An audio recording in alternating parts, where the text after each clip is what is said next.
What is going on, everybody? Welcome back to Phones and Drones. Gonna make a short, simple video for you guys today in regards to Google's Pixel 7a that has been leaked extensively at this point.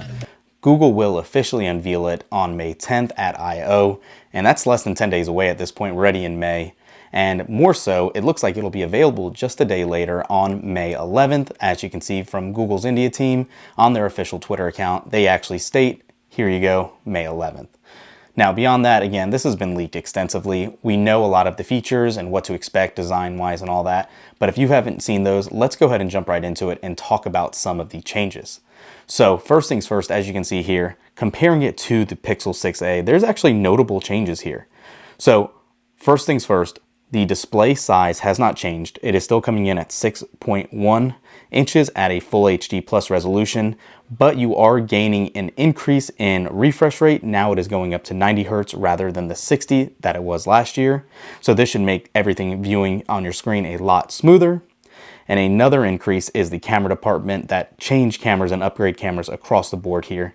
For the wide angle lens, you're now getting a 64 megapixel camera. The ultra wide is now a 13 megapixel camera, and your selfie camera is now 13 megapixels as well.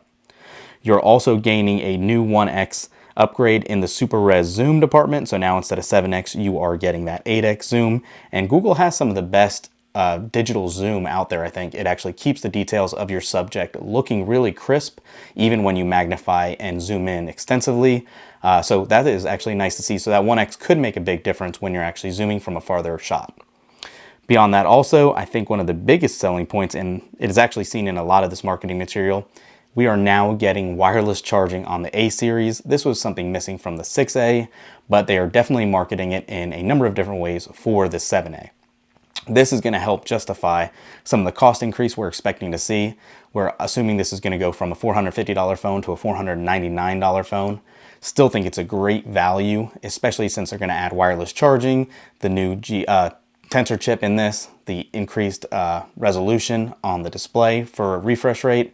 I can see where you can actually make a logical argument for the price increase, even if it is an A series. But aside from that, you are also getting that Google Tensor G2 chip, which you would anticipate it being upgraded over the original Tensor chip last year. So we should have some more improvements in nighttime photography and all of these other features that come, according to Google, baked into Pixel devices. So quick rundown of all these. As you can see, it is a great value device. I'm excited that you can actually wireless charge with it now. The increased camera resolution for megapixel count isn't the biggest deal, as we know with Pixels, or even iPhone specifically. It's not a megapixel count game. It's what the computational photography can do. And we know Google has been on top of it with their Pixels for years. So I'm assuming we're gonna get some great results out of this camera. But what is really interesting here is it's almost more so not worth comparing it to last year's 6a, but Pixel 7 itself. These devices are very, very comparable here. Yes, you're getting a less premium device when you look at the bezels on the 7a, but again, for this price point, and I'm sure it's going to regularly go on sale for about $400 as they traditionally do, I think you can't go wrong with this phone. There is so many options out there in this mid-range for phones right now, but the Pixel series and the A series specifically have always been great value. So thumbs up this video, guys. Comment down below. Let me know, are you going to pick one of these up? Another thing that is kind of like the elephant in the room is obviously the Pixel Fold, and we're talking two separate ends of the spectrum now. We're talking about a less expensive Pixel and the most expensive Pixel that Google has offered, since that Fold is supposedly coming in at about $1,800, which is crazy, but for what it looks like it's going to do in the form factor, definitely excited to get our hands on that as well. But let us know, do you want to see anything and any coverage from us in regards to the 7a, or do you just want to see the Pixel Fold stuff? We have plenty of that coming, plenty of coverage in the next week for that as well. So let us know. Thanks for watching.